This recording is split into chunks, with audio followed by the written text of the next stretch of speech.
Are Hey, we we're live? live. You know what we should do? We're live now. I'll do this. This is 2OF Entertainment. Welcome to the Lost Dollar Business Club, where we talk about business, and not just business. We talk about what makes businesses go up and what makes businesses go down. If you're interested in businesses, this is where it is. We talk about the global economy. We talk about global politics. We talk about everything and anything business related that affects your life on a global scale as well as a local scale. And don't miss after the show, Lost and Found.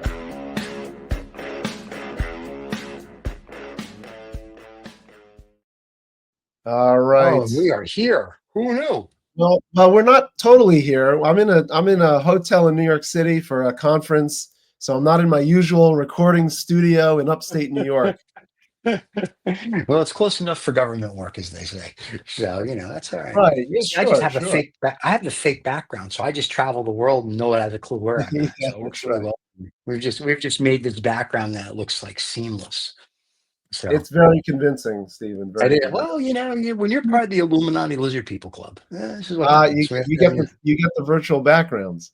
We get the real stuff, and it's good because I'm really broadcasting from Pluto. So there you have it. Perfect.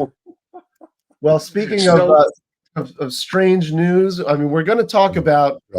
We'll get to the Musk Trump debacle, clown world argument, public argument. We'll get to that, but there's also a mess around the Trump family crypto wallet. That one of Trump's business partners, Bill Zanker, is claiming is the Trump official crypto wallet, and the family is claiming no, it's not. Right. So you've also got that conflict around the Trump family. Yep. And actually, you remember that we had Cory Doctorow on the show talking about the Enshittification of the internet. Yeah. So we've got that concept, which is basically that big tech companies are making tech worse and locking us into worse and worse products over time. You've got the co-founder and CTO of Discord, which is that online community website.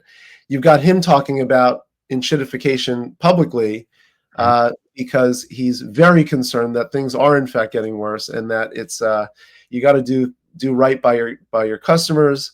He says he's definitely one. He's the one constantly bringing it up, and it's not a bad thing to build a strong business and monetize a product, but we have to be extremely thoughtful about how we do that. Now that's towing the line a little bit, but I know what he's getting at is just that the tech industry, people are just making it harder and harder to really enjoy the tech world because they're trying to make a profit. Yeah, but there's profit and then there's FU profit. And I think the tech world now has gotten. I watched an economist the other day talk about oligarchs versus corporations. And the oligarchs want to be like an Amazon where they don't produce anything, but they produce money. Like a Facebook, they don't produce anything, they produce money. And corporations, who are like the Democrats, the General Motors, they like the status quo, and they like, they have manufacturing and whatever. And the oligarchs don't care, because what's happening is you're dumbifying the globe by taking university and education and whatever away. And so people are like, I'm stupid, I'll just hit buttons. So they don't really, the guy at Discord, kudos to him that he wants to make technology better for people. But really, at the end of the day, people are too stupid to know that I think it's getting worse. Think about it. I know. We're training the little monkeys, say 40 and under, that this is your life. This is how you survive. That's your little monkey. Just click little buttons. That's all they do. And people that maybe are 40 or above are a little different because we actually went to school where you had to read. We didn't have computers. And there's a different mentality. You theoretically wrote your own essays. Yeah, you had to do. Now, even when we do business reports and business whatever, we write stuff, we stick it into ChatGPT or DeepSeek or DeepMind or Deep this or Deep that. And or Google's whatever they're one, and we're like, make it better. And it just cleans up your grammar and it's punctuation. I wish I had that when I wrote my thesis for my master's. Anyway, it cleans up your punctuation and everything. So there's no real thinking anymore. I mean, it's like you type out a 10,000 word sentence and you go fix it, and it go, oh, okay, well, here's paragraphs and da-da-da. So it's a different mentality. But the the Greeks and in the time of Socrates said the same thing about the young generation, is that they're getting dumber. They're not doing the work. Now, Right. I do think I agree with you. Things are a little bit different now with democratized intelligence, Right. because this artificial intelligence is now accessible to everyone in all places. Now, you look at the screen time generation. You remember that guy John Haidt who wrote about the anxious generation, the young people Yes. with their phones all the time, the mental health declines, and they end up being worse off. That resistance movement has grown a lot in the past year and a half since we first reported on that, and there's a whole movement of people who recognize the ills of the digital technology on young people. And there are even young people in New York City schools who are saying, we want nothing to do with it. We actually want to learn. We actually want to do the work. Now, is that the minority, or is that going to become the majority? I hope it can become the majority. Well, Australia, now remember, in Australia, 16 and under, you can't have social media, I think it is. They have a law. Like, if you're 16 and under, you can't, there's no Instagram for you. There's no Facebook. There's nothing in Australia. Wow. You have to be, it's kind of like in Norway, if I'm not mistaken, when they teach you sports from ages 4 to like 12, there's no score. They just teach you how to play and enjoy the sport. And then I think when you get to whatever 13 is, then all of a sudden they're like, okay, now we keep score, winning and losing. But until then, they want you to learn the sport and enjoy it. Not like teeter ball, like, the one team slaughters another team 7,000 to 1. The kids are go home and crying, because then there's no enjoyment in the sport. So it's the same thing. The other thing, remember, AI today is not artificial intelligence. AI today is an idiot savant, because all it does is it's just been downloaded all the books and all these LLMs, spreadsheets on Excel and whatnot. It's not generative. It's not thinking. It can't go, how do you feel today? It can't tell you. So most of it is just, I was reading a book the other day. The professor, it's an idiot savant. It just happens to be able to do all this stuff quicker than the human can.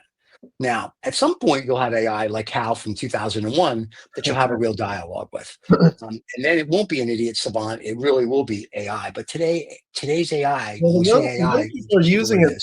The young people are using it like life advisors, though. I know, which is ridiculous. Well, if it can help you be more reflective about yourself, then and ask you questions that you need to hear or feel like, because I feel like, and I wrote this on Twitter the other day, or on X the other day, was that somebody was saying, well, it's not real intelligence. Okay, true. And it can't really know who you are. It can't really understand who you are. And that's a fair point, except that when it understands the patterns of you, the more you interact with it, it could be like a hologram, where if you cut a hologram into pieces, you still get the image at a lower resolution, but you get the whole thing in the hologram, in the piece of the hologram. So it's almost like it can see a sliver of you and understand you, or at least understand your patterns, notice your patterns at a lower resolution. See, I would disagree, because if you do the math calculations to get it to give you 20 words in a row, there's 2.4 quadrillion solutions that it could come up with for 20 words. So when you say get to know me, no, it doesn't really get to know me, because it can't. I mean, granted, I can talk to it now. It's pattern recognition, though. We know it's pattern recognition. Right, but if I say to it, am I a sociopath? And it goes, yes, Stephen, you are. Then it knows me. But if it just says, oh, well, here's the answer to these questions, and I'll tell you, then it doesn't know me. It has to know me would be, like I said, the HAL 2001. That's AI. That's that's where we are. Right. But maybe the level of knowing is what we need to adjust. This concept of knowing, because I agree. I don't think that it necessarily knows what it doesn't have a concept of knowing, but it has a concept of, we understand that it has a concept of pattern recognition, and if it sees patterns, we recognize patterns in our own way too. So maybe that's enough at this level, at this point of very nascent artificial intelligence, or as a lot of people are calling it, collective intelligence, because it has taken, these systems have taken the best of human knowledge, or in some cases just the mass of human knowledge, but it's taken all of human knowledge and put it into one entity that we can query. And that's a collective human intelligence, as opposed to an artificial intelligence that's come up with things on its own, although it's starting to do that too. So basically, collective intelligence when we were kids was the Encyclopedia Britannica. Remember that? Right, exactly. 9,000 things. You go home and your mom would be like, what do you I have to do a book report today? What's it on? That's right. Papua You New gotta look Guinea. it up. And she'd be like, well, there's the Encyclopedia Britannica taking up 17,000 square That's feet of the right. house. Go use it. That was your collective knowledge. And That's every right. month or quarter, they'd send you a new volume of what was updated. But So you had to be you had to be in a rarefied class to get that, to be able to afford that. And now you have no excuse. Now people have no excuse to be able to ask the AI about and explore, hopefully explore with their minds what's going on in the world. So, well, we would hope. We'd hope. 50-50. There's a lot of, well, you know, the world is not written on hope and duct tape, is it? Oh, you know, now it is, I think. Seeing what's going on in the world. Are you kidding? I think most of the world's written on hope and a duct tape. Well, that might be a good time to transition to the Trump family disowning the Trump coin. It's not the Trump wallet. It's this magic. It's called the Magic Eden Trump wallet. Okay, Magic Eden, which is an established cryptocurrency marketplace. Yes. Said that they powered. They're powering the Trump official digital coin wallet, but that turns out, at least from the Trump family, to be totally not true. There you go. And this is exactly in line with the crypto community in general, where you have to be extremely careful about the claims being made by people in the crypto community for some reason, because it's so easy to create currencies. It's so easy to do that. There were even there were lots of people who've created these. I'm trying to think of some of the scams. A lot of them. Well, look at the guys. There's the big one in Japan. They scam people out with their currency. I mean, the last UST, coin that was a stable coin that was going to be tied to whatever, they went bankrupt. So the other thing is that Truth Social is going to have their own crypto now, and I'm like, what? So I find this fascinating that we're pushing listen, all currencies, even government currencies, are make believe, but technically they're backed by the government. Right, but I'm just saying, it's like we're pushing this backed by physical infrastructure, though. Yeah, we hope. No way. But now we have a crypto algorithm, and listen, there's nothing wrong with it. And I'm just like, okay, but if it implodes, or just say one day we get a new president or a new king, either way, and he or she says, you know what, we're not going to do any crypto. The U.S. government and all the other governments, we have our own digital currency. Why do I need this crap? This crap is for illegal purposes, yada, yada, yada, done. And they go, we're going to outlaw it tomorrow. So these Bitcoins and all these other things that are wherever they are today, 100,000 and this and that, they would tank to zero, kind of like Tesla stock, which we're going to talk about momentarily. But it would go to zero and you'd be left with no assets. So, I understand guys on Wall Street and, all the other exchange, everyone wants to become a trillionaire. Okay. Well, I don't think everybody wants that. I think a certain rare few kind of almost sociopathic people want to become trillionaires. You got to be a little. There's a little sickness in wanting to have that much money, I think. I don't know. The problem is today that if you don't have money, you can't live. We've made a society, and now with this new tax bill that they're passing or trying to pass, the big bill, the big beautiful bill, as Trump says, there's a couple problems with it. One, they want to get rid of Medicare, basically. Like they're going to kill 16 million people in it. Like you can't have it anymore for whatever reason. They want to give more tax breaks to me. Thank you very much. And there's a little clause in there that no one knows about because no one reads these things. It says that you will not police AI for 10 years. You will not create laws for 10 years. Right. Well, that was they said this at the state level. You could not create AI. It's going to be the federal level too. Let's end, please. The state of Texas is trying to pass a bill that if you're from China, Cuba, Iran, Iraq, Afghanistan, you can't buy property. You know what I mean? Yeah. Like, unless you have a green card. Yeah. We are literally becoming, like Roll says on Vaguely True, we're not united. We're just the states. We're North America. We just happen to be 50 little things, and we're governed by whoever in DC. There's no united anymore. So that's kind of the issue, is like, we've got all this going on.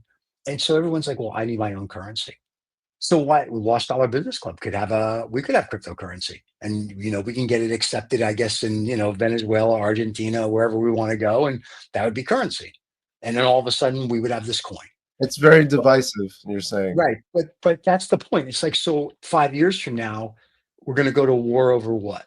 The CIA in the early 2000s said we're going to go over in 2030, we're going to go to war over water because there won't be enough fresh water. I would think it was Carl Icahn or one of them, or one of the other guys I know this guy from Texas, I can't remember his name, a billionaire, was buying up all the water rights globally because he realized the God. next war is going to be over water. So The war will be against the owners of these things. That's the problem. No, in the beginning, it's going to be like, I just say I own 10 million gallons of water. There won't be a war against me because I'm going to give you water for a price. Because they want to privatize everything, right? They want to privatize Medicare. They want to privatize Social Security. They want to privatize this. And whatever Michigan City did it, the services suck. Nothing works, and they privatize it, and it's proven it doesn't work. So the problem is we've got, everybody says, I want to be rich, I want to be rich, I want to be rich, I want to be rich. Let's privatize it. I'll make money, money, money, money, money. Very myopic view. Right. But nobody says, and the gentleman from New York University, the bald guy, I love him. I can't remember, my name just escaped me. Like he says, when you had money in the old days, you would help people, you would build things, you would do things. None of them do that. They all want to take apart because they're going to look at me, look at me. I don't know if and we've said this on the show, I don't know if they realize if you keep being destructive, at some point, the other 7 billion people are going to get a little annoyed with you. That's right. That's right. Well, that was that talk you're referring to was Scott Galloway. Thank you very much. I love Scott Galloway. People should check him out. I mean, I don't necessarily, you're not going to agree with everything necessarily, but he makes a fair point that there was a intergenerational transfer of wealth away from anybody who wasn't already plugged into the economy, meaning most young people. And most people under 40 or in that generation. So, when you have this hyper concentration of wealth, not just hyper concentration of wealth with a certain group of people in a certain demographic, there's going to be increasing frustration with that wealth gap. And as you always say, just wait until 7 billion people want to take a picnic. That's not going to be a happy moment. It's not going to be a pleasant pick. It's not going to be like, ooh, we're bringing a basket. They're going to bring other things. Right. And I think that's what they keep forgetting is, like I've said, the people I know that have real money, not these people like the bullshit money. I'm a real man. Even Elon, poor. Yeah. The people that have real money, they would rather build. Barry Diller is one of them. Like Barry Diller says, I'm building parks. I'm building things for people to enjoy. Why? Because he said, it's my responsibility as a billionaire to make sure that future generations have these things. Yes. So that's old true money. The new people that are trying to be like, I'm going to go to outer space or send my girlfriend. So that's not anything. Those are just psychopaths with egos, and they're just lucky enough that they're at the right place at the right time. They hit the right thing. And those are the people that are going to have the issues. The people with money that are still doing charitable, or they're doing altruistic things for the communities, no one's going to bother them. They'll be like, they built this park. We like them. They have a food bank. We like them. Bill Gates has more money. And what did Bill do? I'm going to vaccinate the world so we can cure everybody. Now, granted, the mosquitoes that got out of his little there's arguments, right? Well, listen, at least he's trying. But just because he put those mosquitoes in Florida to kill every Floridian, good for you, Bill, because they deserve it. But I mean, I'm just saying, there are billionaires that are trying to help. And then there's the other ones who are trying to say, my penis is small, but I'm going to build a rocket ship. And that is a problem. And that's where old money and nouveau riche don't understand. It's like the girls who are making $30 million a year on OnlyFans. Right. So my thing is, and I know they consider it work, and to a point, I'm sure it is. But do they respect it as the money and the responsibility that comes with that money as much as somebody who started a business, labored over it for 10 or 15 or 20 years, and then became a billionaire or whatever it was because they had to like break a sweat every day instead of going on OnlyFans and having a bunch of horny guys give them money. So it's kind of like It's a that's the difference. totally different model, and the Right. reality is that a lot of those individuals on those sites don't make a lot of money. Right. But the ones The that do. majority do not. Right. And you've got all of the I mean, probably the mental anguish that may result from some of that behavior. So, Right. Well, that's why David's on that site with his Tahitian naked boys. David, yes, we support David David. makes a ton of money. If you want that, let us know. We'll send you David's Yeah. link. John, just so everybody knows, is still in Argentina.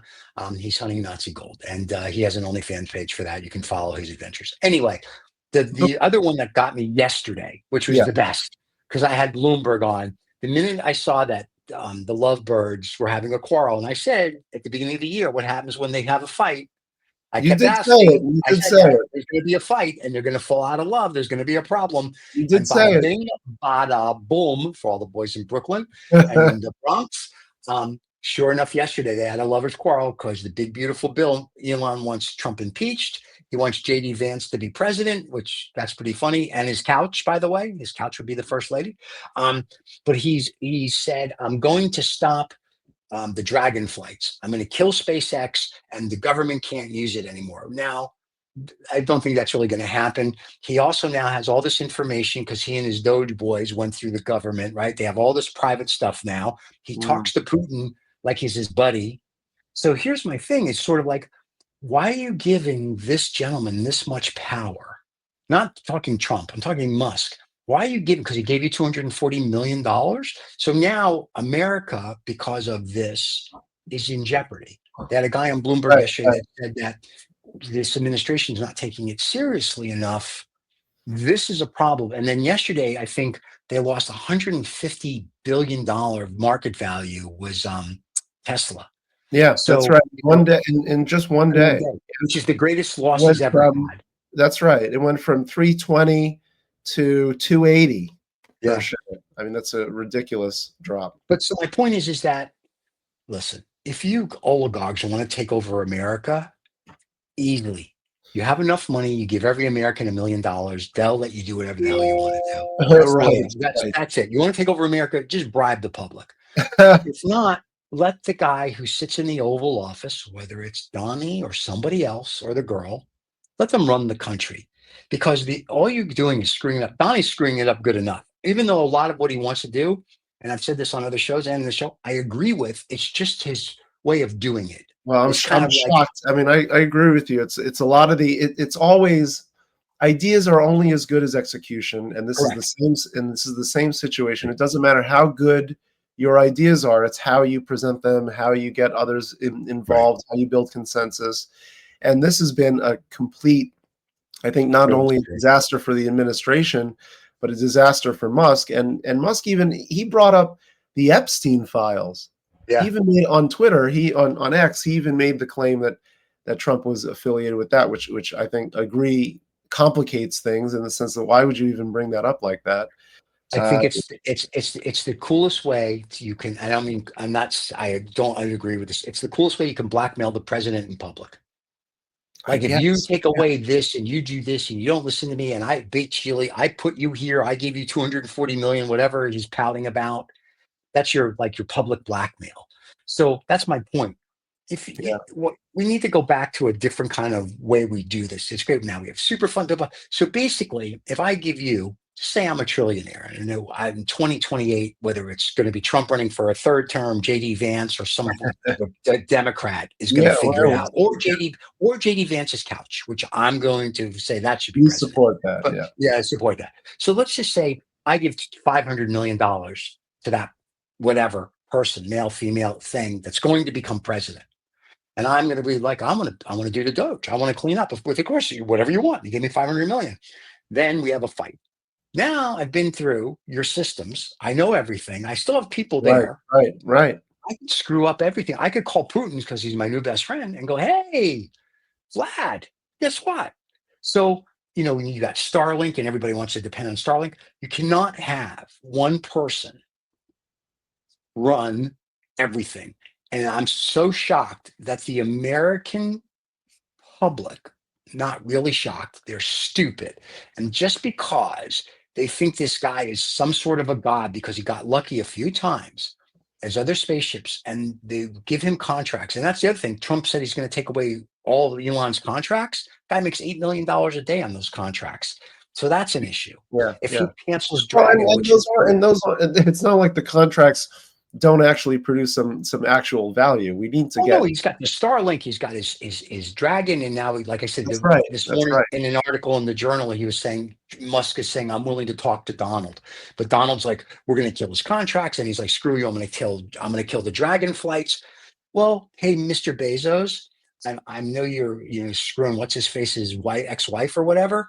Hey, could you get your head out of your ass now and maybe have your spaceships do what Dragon does? What an opportunity! If he's gonna, yeah. My point is, like, what are you waiting for? What do you wake up?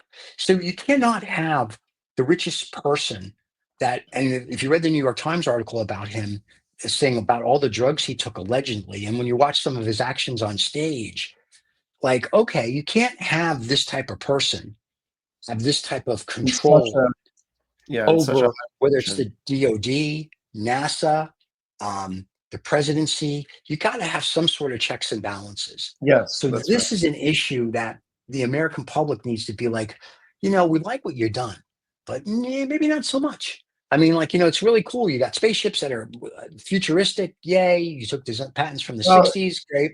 But you got to do something to protect the country. And we're not protecting the country.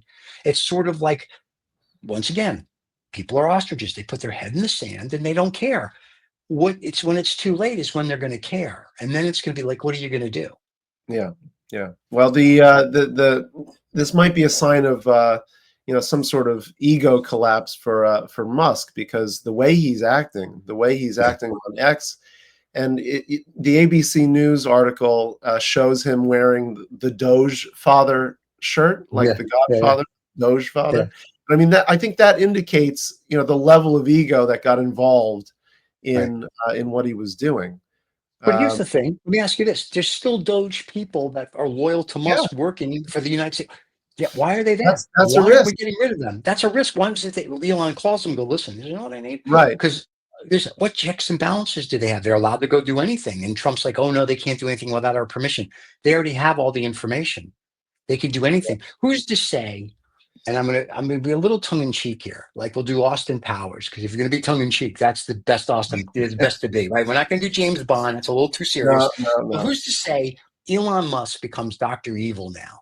He's got all this information in the United that we have militarily, so people stuff, whatever it is, and he's like, ooh, I can blackmail the United States government for $1 million, or as it would go to a billion, or I can give it to Putin, or I can give it to North Korea.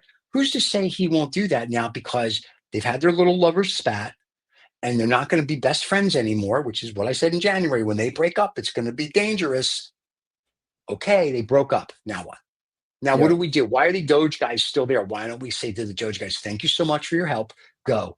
You want somebody to cut your budget? I know Donnie won't do this. Bring Al Gore back. Al Gore did it for Bill Clinton, and they cut about $1 billion plus out. Your $2 trillion didn't happen. You cut $174 billion, mostly out of USAID, which was most of that was research, not hamsters singing and dancing or whatever. Why don't you bring Al Gore in as a consultant? Because he did it when Clinton was president, and that's the last time we had a balanced budget, because we all got checks. So apparently what Al Gore did when he was vice president worked. What your people are doing, just kissing your tuchus, is not working. Maybe we should try a different approach. Maybe we should all work together as one big happy family instead of going Republican and Democrat. It's just food for thought. I know it's crazy, because here at the Illuminati Lizard People Club, we want you to all fight. But if we don't, why don't we do that? It would just seem to me that would make sense. But I don't know anything. I'm just a finance guy. So knock yourself out. No, you're right. And there's actually a test happening in the hotel right now, some sort of alarm test. That's because they know we're talking about. They know what we're talking about. Exactly. They know what we're talking about. Yeah, So it's problematic, and yeah. I think that ultimately this would be a great topic for David D Malfetta, because he's probably got Yes. some inside intel on what's happening at the at Capitol Hill. Well, he'll Uh, probably be back in July, I would think. yes, yes, yes. We'll have to So get David him. will be back in July to talk about That's that. right. So That's that'll right. be an interesting show with David because he'll give us the skinny. He can only say so much though. And Of I do course, of appreciate course. No, because and he he's a doesn't want to give journalist. up. He's Yeah, from a journalist, but I like that perspective. yeah, but I like the fact that he'll be like, I can only say this because he like he says, I don't want my sources to get mad at me. So I do Yeah, appreciate and that's what fair. information we Totally get, and that's right. We don't want him to piss off, like everybody. That's our job. That's what we do. that's So, right. but yeah, That's so right. I thought it was yesterday. Kind of was the culmination of the whole week. Just what was going on with the kids fighting. They even said now, with Musk pouting, this could have dire consequences on the Ukrainian government for the war with Oh, right, Russia. right. And we know last week they decided to blow up some of their planes, and now Putin said, "I'm going to have to blow up you." So they're doing a lot of blowing, and I don't think Yes, anybody's getting enjoyment from it. But not good. so not good. So it's just been a week of, are you kidding me? Like, if I would have written this in a book or made a movie of Oh, this, people would think I was on drugs. That's all. well, where's the? I mean, this goes back to the original critiques of people who are leveraging the Trump enthusiasm for Right. just to be very. I mean, to not have a sense of decorum Yeah. at the government level, and maybe this is why we tended, at least in the past, tended to have some senses to what the position meant, what it meant Right. to be in government, and maybe people will recognize that you do have a sense of decorum. You don't do things like this massive fight between Trump and Musk, Right. in public, because It's okay to it's disagree. very destabilizing. It's very destabilizing. I'm okay that they fight. Listen, I don't care. You can fight in public because, when Reagan was president, they would all disagree. Tip O'Neill and Ronnie, they would argue Yeah, and but yada there's a yada. way to do it. There's a But, way to but, do it. right. But the other thing was, and everybody forgets this, is that on a Friday night, Tip O'Neill would be at the White House with Ronnie, like having cigars and scotch. They'd be Right. getting drunk together and work out the differences. Um, I don't think anybody's done that 10 since years. maybe Clinton. I don't think Well, they did it with well, Obama. maybe longer. I know from some of my own understanding is that it's been at least 10 or even 15 More years years, yeah. when the two parties have gotten so divided they can't even have a drink with each other, which is a crazy Yeah. cultural shift, actually. The dumbest thing in the world. I don't know if people realize this, but we're all stuck on this little blue marble together. I don't know if Right, you realize it. right. Yeah, So, right. and we're all, if you're in, let's just say you're in America. We'll just say our little America, not Canada or the other parts, just ours. The idea is for us all to work together, not to try to kill each other and have a civil war. Just saying. Yeah, yeah. So the fact that the Republicans and the Democrats can't work together, the fact that the beautiful bill, and they want to basically take away things that Americans have been working for. These are issues. And the fact that they can't talk about them civilly, and I heard a Right. Republican strategist yesterday on Bloomberg go, they've got to pass it quickly, quickly, quickly, quickly, because if they don't, it won't make it because people are going to go on 4th of July break and they're going to do this and they're going to do that. I'm like, that's not how Or government maybe should not. run. Yeah, maybe you shouldn't rush. Or maybe we should take our time and go through the bill and go, hey, this AI thing, maybe it should be in another bill. Oh, this Medicare, all this privatization, maybe not. Like, you want to just have a budget? Let's have a budget. And Yes. so, listen, This is we're a printing That's more of press. the same. That's more of Yeah. the same in a way. And right, and we haven't done anything. So it goes back to, if let's rethink this, how we're going to cut things out. Let's go and systematically do it properly, and we're fine. But the way we're doing it, which is like, slash and we have to bring everybody back anyway. So that was the joke we were saying the other day, is like, they fire all these people from Veterans Affairs and Nuclear Regulatory, and like a week later they had to bring them all back because they're like, oh, Nuclear Yeah. Regulatory, that controls our nuclear weapons. And the veterans were like, the joke I told someone the other day, I said, the veterans, they're cutting their pensions, and a lot of these guys have, like, World War II tanks, and they're like, we'll just go to Washington in our tanks. And people are like, maybe that's not a good thing. We should probably let the veterans be okay. So it's kind of like, let's think through what we're doing.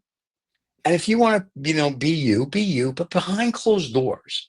Let's get people with some IQ points that go, hey, let's do this, let's do that, and that aren't there to build up their ego, that aren't there to build up whatever, and don't feel the need that every time they go to the bathroom or the loo, if you'd like to be cleaner, need to be on television and tell everybody how big and beautiful it is.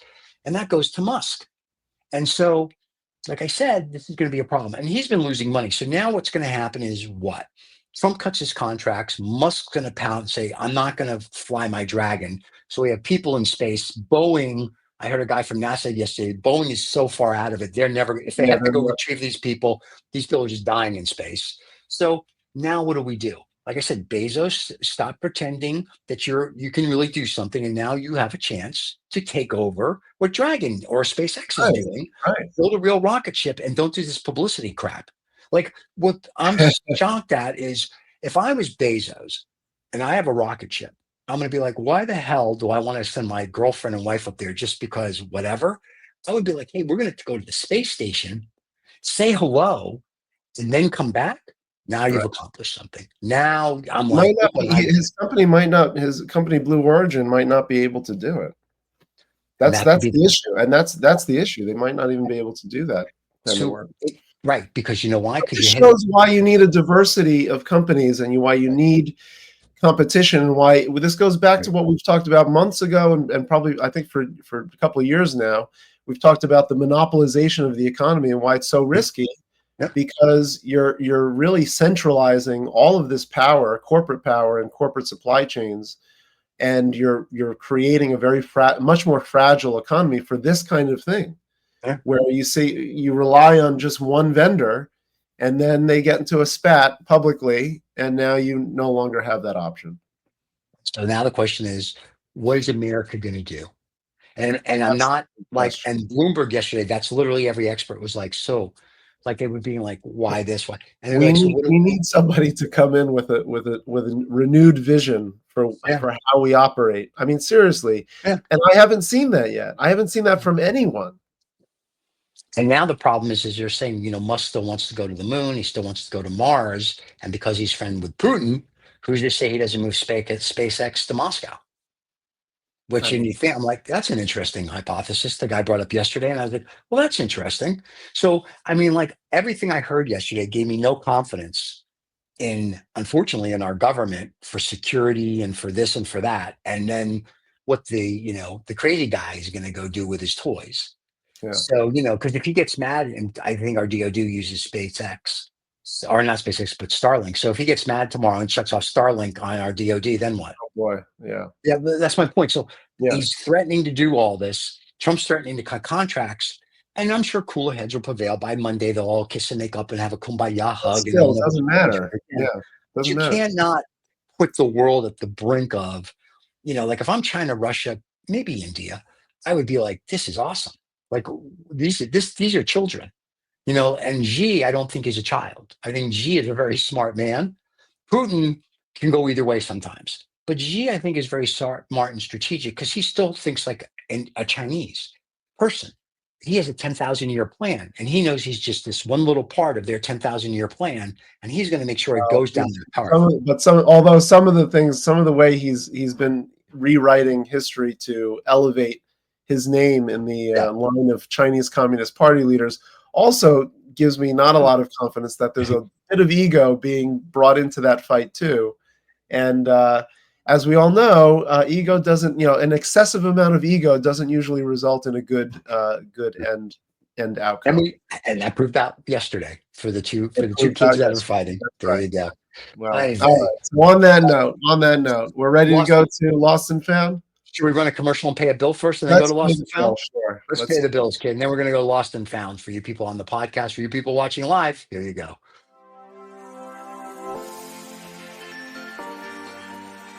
Get the freedom and the flexibility of remote work in the lucrative tech industry. Bend your life around the world. Bandicoot is the premier course and community for thriving in a remote tech career. Join the revolution today. Bandicoot.com, official partner of the Lost Dollar Business Club. Ever wonder how millions vanish into thin air? or how a single dollar can make all the difference. Join us on Lost and Found, where we dive into the wild world of financial mysteries. From misplaced fortunes to unexpected windfalls, we unravel the stories of people, companies, organizations, and even governments who've lost and found millions. Lost and Found, because every dollar has a story. Ooh, every dollar has a story. Yeah, That's like it that does app indeed. where you can punch in your money and it shows where it's been. Anyway, It does indeed. yeah, it does indeed. So since David's not here to show us some cow I jumping know. on the thing, thank God. It's just Michael and I. So I don't know how good these are going to be. So we'll see. So you want to go first? Or you want me to go first on the? I mean, I really just got one, Me too. cautionary tale for the American consumer. So Okay, you do your cautionary tale, and I have a feel-good story. I oh, have a that's good. feel-good Well, story. let's end on the Well, feel then good. a feel-good story. So here's one that actually is, I think everybody has had some experience with those fast fashion, cheap Chinese goods manufacturers, or at least vendors. Oh, Shine, TEMU. Shine and TEMU, right? Shine Yeah. and TEMU, Yeah.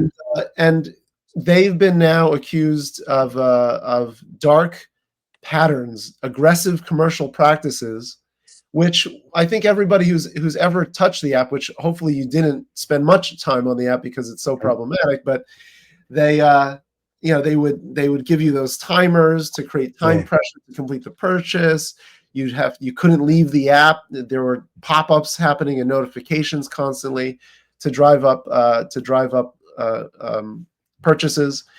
But the real thing that actually had a recent impact on TEMU and Shine is that we finally closed the de minimis loophole, which Michael Collins, who was on the show, always talked about, which was that you didn't have to pay taxes under $400. I think it was $800, but you didn't have to pay under the $800 limit.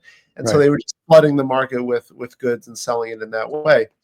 So now that loophole's been closed, TEMU's daily active users dropped 50% in just 2 months, and Shine went down 25%. So they're really hurt by that de minimis loophole, which needed to be closed anyway. So that's a dollar lost for us. There you go.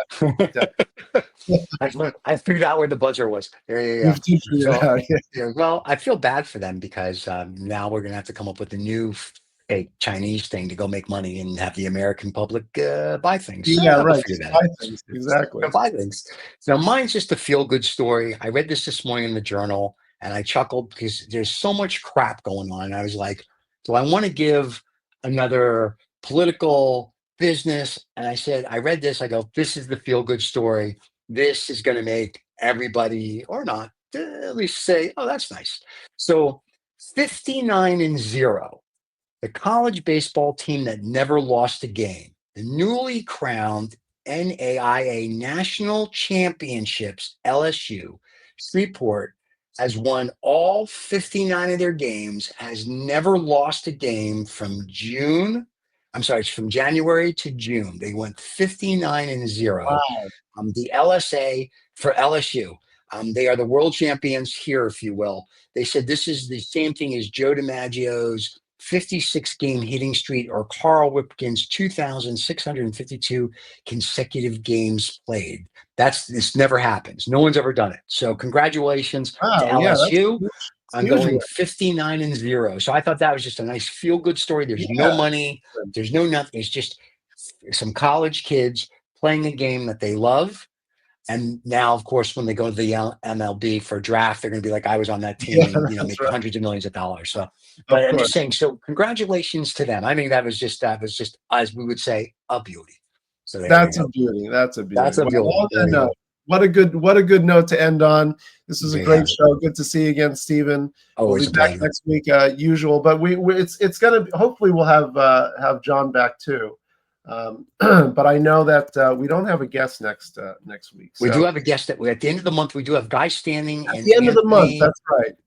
Are coming back. They're going to talk about basic income, cryptocurrencies. So, and we know we got a lot of love letters last week from people saying that the guy that was saying, "Oh, UBI," blah, blah. So we're going to bring Guy Standing back because all the programs he was talking about that weren't good were the ones that Guy implemented. So we're going to have them have, for I know this is going to shock people, a civilized discussion on the differences, why one thinks it's bad, why one thinks it's good. So that'll be at the last Friday of June. So you don't want to miss that. Whether you miss it, you come live or you go to the rebroadcast. The other thing, if you're live, you'll be able to ask questions. So there you go. Very good. And that's it. That's all we got. Have a wonderful day, everybody. We'll see you next week and enjoy your weekend. Cheers. Don't forget to like and subscribe, by the way.